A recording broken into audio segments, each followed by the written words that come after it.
I think that it's really important to address our own expectations. And it's really interesting when I see people come into my office.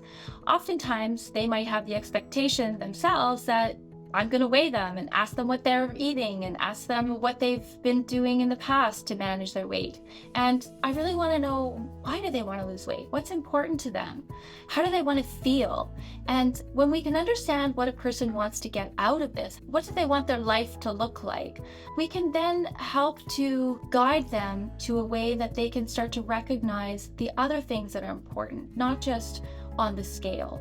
So if a person is coming in and they say, well, I want to be such and such a weight, or I want to lose this much weight, we really might help them reframe that and help them identify, how do they want to feel at that weight?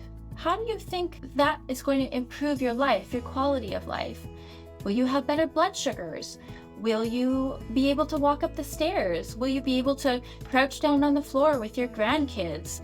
Will you be able to go on that bike ride or maybe fit more comfortably in the airplane? I think those are things that we want to pull out. And so when we're talking about expectations, we really want to look at more than just that number on the scale. Another thing that I often will see people explore is their relationship with food and their body. Sometimes people have really been struggling with that relationship. They find that through treatment and support, they may not be seeing the pounds on the scale as valuable as the fact that they've now got confidence in making good decisions where they may have struggled in the past. And that can be wildly improving for a person's mental health and well-being overall.